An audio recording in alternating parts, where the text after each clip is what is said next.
तो शुरू करते हैं नया मांगा। ये मांगा लेटेस्ट ही आया है, अभी तक इसके एक ही एपिसोड आया है। तो शुरू करते हैं। तभी हमको देख सकते हैं कि हम आकाश में एक चंद्र ग्रहण देखते हैं जिससे सूरज पूरा ढक चुका होता है। तभी लेखक कहता है कि इसके वजह से ह्यूमन इस लाइट से म्यूटेड हो गए, म्यूटेड मॉन्स्टर में ट्रांसफ़र हो गए। उनकी स्किन बदलने लगी, वो वुड में और ग्रास में चेंज होने लगे।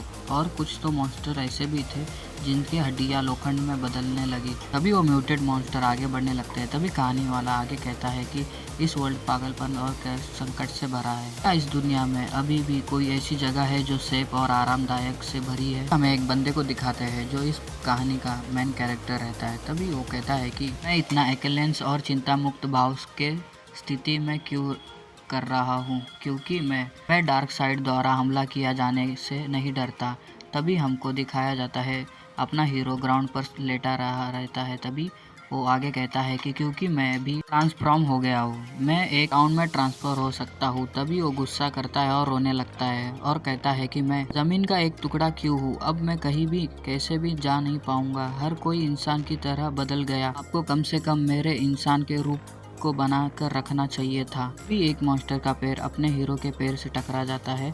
हमें पता है कि उसका पैर अब एक चट्टान की तरह दिखता है। तभी वो मॉन्स्टर नीचे गिरने लग जाता है और वो सीधा जाके सामने वाले मेटल वाले इंसान के ऊपर टकरा जाता है, मॉन्स्टर के ऊपर, जिसके वजह से वो लकड़ी वाला मॉन्स्टर के सर पर मेटल घुस जाता है और वो सीधा सर के आर पार होने लग जाता है। तभी उसमें से एक ब्लैक चीज़ निकलने लग जाती है और वो चिल्लाने लग जाता है। तभी वो मॉन्स्टर मेटल मॉन्स्टर पर गुस्सा हो लग जाता है। तभी वो दोनों आपस में झगड़ने लग जाते हैं। तभी अपना हीरो कहता है कि यह सब कुछ मेरे पे ब्लेम मत करना, यह ट्रांसफॉर्म के वजह से हुआ है, उसी कारण हुआ है। तभी वो दोनों के फाइट देखने लगता है और सोचने लगता है इसे कोई फ़र्क नहीं पड़ता कि आप ट्रांसफ़र हुए या नहीं हुए।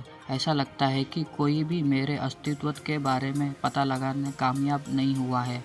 मेरी धारणा और मेरी स्थिति खराब हो रही है, मानो मैं सचमुच ज़मीन का एक टुकड़ा बनने जा रहा हूँ। इस प्रकार का ट्रांसफॉर्मर यह मरने से भी कठिन है। छोड़ो, जाने दो और ट्रांसफ़र हो जाइए। बस इस आज्ञाकारी रूप से लेट जाइए और इस लोगों को अलविदा कहिए। फिर वो ग्राउंड पर लेट जाता है और तभी जंगल में से कोई भागते भागते आ रहा होता है। तभी वो एक लड़की होती है, के पास दो अच्छे बुबास रहते हैं और वो भागते भागते कहती है कि यह मॉन्स्टर हर जगह पर पाए जा रहे हैं, क्या आसपास कोई नॉर्मल इंसान नहीं है? और भागने लगती है। तभी वो वहाँ से ही भागने लगती है जहाँ पर हमारा हीरो सोया लेटा पड़ा रहता है। तभी वो वहाँ से भागती है, उसे भागता देख अपना हीरो उसको और देखने लगता है। तभी वो देखता है कि अरे साला ये क्या देख लिया मैंने, और फिर उसका खड़ा हो जाता है, मतलब खड़ा हो जाता है। तुम समझ गए ना, बस बाकी कोई बात नहीं। तभी वो कहने लगता है कि मैं फिर से खड़ा हो जाऊंगा।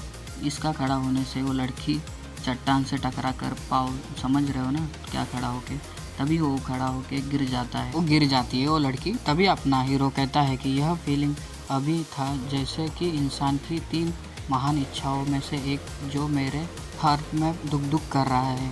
भाई लोग तुम समझ रहे हो ना अपना हीरो कितना ठरकी है बड़ा। तभी अपना हीरो इमेजिनेशन करने लगता है और वो सोचने लगता है। तभी वो आगे कहता है कि जीवन होने का एक अवश्य जीवित होने का एक प्रमाण, इस तरह की फीलिंग मुझे याद दिला रही है जैसे कि मैं अभी अभी इंसान हूँ। तभी वो लड़की गिरी होती है, वो अपने तशरीफ को पकड़ते हुए यह बुरा हुआ, मैंने ऐसा कैसे किया, और पीछे देखने लग जाती है। वही मॉन्स्टर जो आपस में लड़ रहे थे तभी वो उसके सामने आ जाते हैं और उसको देखने लग जाते हैं और उसके ऊपर हमला करने ही जाते हैं। तभी अपना हीरो एक इशारा करता है जिसके कारण मॉन्स्टर के नीचे एक बड़ा सा गड्ढा बन जाता है और मॉन्स्टर उसमें गिर जाते हैं। तभी अपना हीरो सर बाहर निकालते हुए कहता है, क्या तुम मॉन्स्टर मेरे बॉडी पर चिल्ला रहे हो, क्या तुमने इसकी परमिशन मिली? तभी वो दूसरा इशारा करता है और को उस नॉर्मल इंसान को टच करने की कोई ज़रूरत नहीं है और मैंने इसकी परमिशन भी नहीं दी है। अभी अपना हीरो गड्ढा बंद करने ही लग जाता है, पर ये देख के वो मॉन्स्टर लोग भी कम नहीं थे। वो चिल्लाते हुए अपनी पावर का इस्तेमाल करते हुए उसे वो गड्ढा बंद करने नहीं देते हैं और फिर वो लोग बाहर आने लग जाते हैं। इसके कारण अपने हीरो की उंगलियां टूटने लग जाती है, चूरा चूरा होने लग जाती है।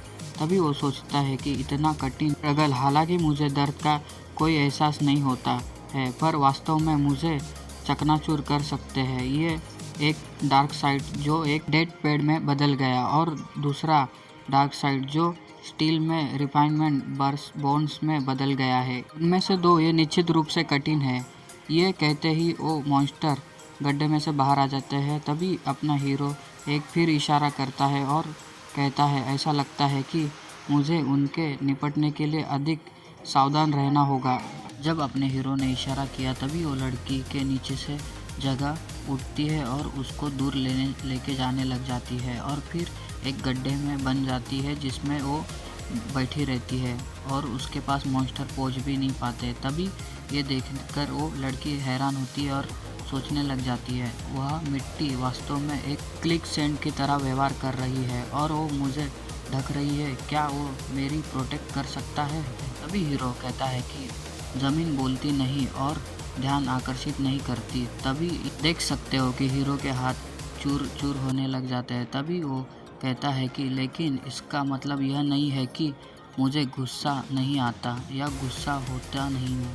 ये कहते ही वो आगे कहता है कि ये मेरी टेरिटरी है और मैं ही टेरिटरी हूँ। तभी वो दो मॉन्स्टर उसको देखने के बाद उसके ऊपर हमला करने जाते हैं।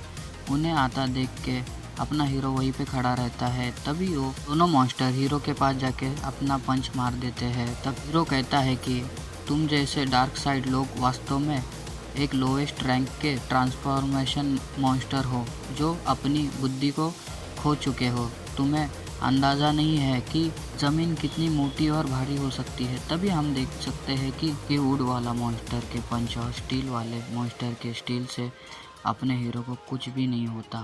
तभी अपना हीरो एक पंच करता है और कहता है कि तुम लोगों से निपटने के लिए बस ज़मीन का भार बदल देना है, हमारे लिए यही काफ़ी है। और एक ही पंच में उन्हें दूर फेंक देता है और उड़ते हुए वो उस दरार में गिर जाते हैं।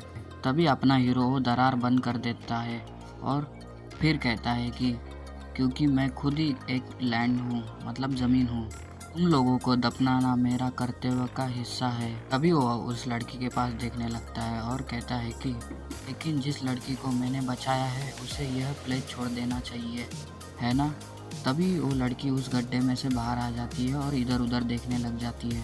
तभी अपना हीरो ये देखने के बाद लटका कर एक साइड में बैठ जाता है और कहता है कि आखिरकार कोई भी मेरे अस्तित्व के बारे में पता लगा नहीं सकता। और फिर उसके लड़की के तशरीफ़ के बारे में सोचने लगता है और कहता है कि मैं इस बार दोबारा देखना चाहता हूँ, मैं इसे दोबारा देखना चाहता हूँ। इंसान होने के इस फीलिंग को फिर से एक पल याद करना चाहता हूँ। इतने में वो लड़की कहती है कि एक्सक्यूज़ मी करके उसके पास चली जाती है और उसके पीठ पर हाथ लगा कर कहती है कि क्या तुम वही हो जिसने मुझे बचाया है? ये सुनने के बाद अपना हीरो हैरान होता है और कहता है कि क्या तुम मुझे देख सकती हो? तभी वो लड़की कहती है कि दरअसल मैं इसे देखना नहीं कहूँगी, लेकिन ऐसा लगता है कि मैं आपको फील कर सकती हूँ, वही होना जिसने मेरी सुरक्षा की है।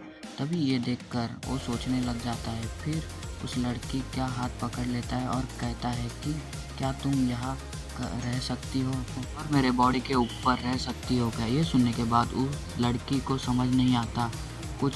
तभी वो अपना हीरो उसे अपना नाम बताता है कि मेरा नाम ली है, ट्रांसफॉर्म हो रहा था तब मैं यहाँ से गुजर रहा था, उसका परिणाम रूप से मैं एक ज़मीन का टुकड़ा बन चुका हूँ। मेरी जानकारी के अनुसार ग्रहण लगने के बाद इस दुनिया में ऐसी कोई सेफ प्लेस नहीं है। डार्क साइडर हर जगह सामने से इंसानों पर हमला करते हैं। देखिए, मुझे अब इंसान जैसी बुद्धि है, आपकी सुरक्षा करने का क्षमता है। यदि आप अकेले ही तो डार्क साइडर द्वारा आप पर हमला हो सकता है आसानी से।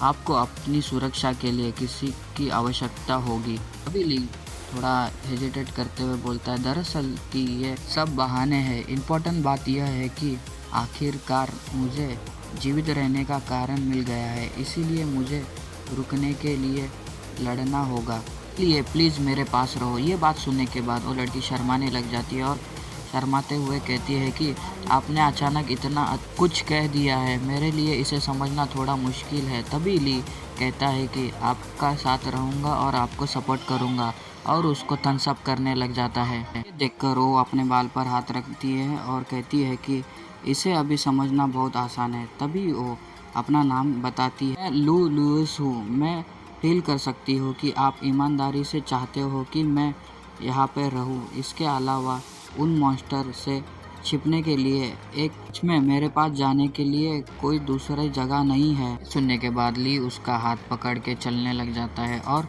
खुश होके कहता है कि यह बहुत अच्छा है, आओ चले। फिर मैं आपको लिए एक ऐसी शेल्टर ढूंढूंगा जहाँ पे डार्क साइडर भी नहीं होगा। तभी लुओ कहती है कि रुको। तभी ली पीछे देखता है। तभी लुओ कहती है कि तुम्हारा हाथ, क्या ये ठीक है? तभी ली ये सुनकर अपने हाथों के तरफ देखता है।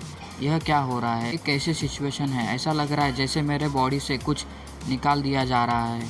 ये क्या है? क्या यह एक डार्क साइडर है जिसे मैंने पहले कभी नहीं देखा है? फिर हमें ये छोटा सा पौधा दिखाते हैं जो एक शायद से डार्क साइडर के इसमें रहता है, इफेक्ट में। तभी ये एपिसोड यही ख़त्म होता है और मिलते हैं अगले एपिसोड में, नए एपिसोड में, जहाँ पे इसका चैप्टर रिलीज़ होगा। वैसे ही मैं इसको एक्सप्लेन करूँगा। तब मिलते हैं नेक्स्ट एपिसोड में। बाय, और लाइक और सब्सक्राइब कर देना। चलो मिलते हैं, बाय।